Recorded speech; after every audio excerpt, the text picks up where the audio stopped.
Signs of change and winds of change. Protesters projecting the pros and the cons of offshore wind power. Good evening, I'm Charlie Sakaitis. And I'm Mallory Metzner. Welcome to our news at 11. We begin tonight with the ongoing offshore wind debate. Demonstrators lined the entryway to tonight's offshore wind open house that took place in Lewes. DNREC's goal was for people to go inside to learn about the permitting process for US Wind's offshore project, but people outside already had their minds made up.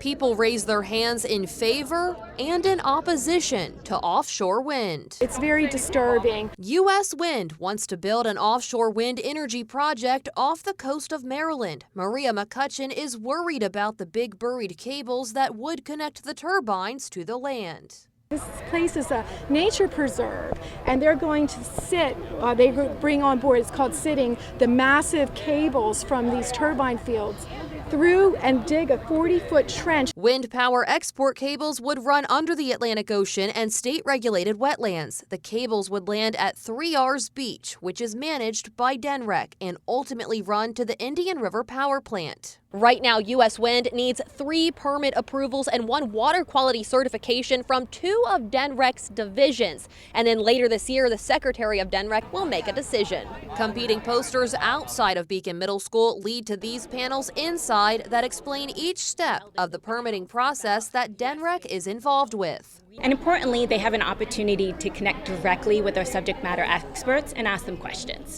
Some are already giving the project the environmentally friendly green light. Offshore wind is one of our best resources to help cut down on the air pollution coming in from the west and also create more energy independence. It's a great place to go fishing. All the fish like to hang out where there's a pylon or an artificial reef. But others, like McCutcheon, will be heartbroken. My parents' ashes were scattered at 3 R's. If the wind project doesn't die down. DNREC says all of the public feedback they're getting, like from tonight's open house, will go into the presentation at a public hearing on July 9th. And that comment period is open until September 9th. All of this brings us right into our Coast TV poll. We want to know, what's your main concern with wind farms? Let's take a look at the updated results from earlier tonight. On your screen, it looks like the majority of people are concerned with marine life. That's at 76% of the vote.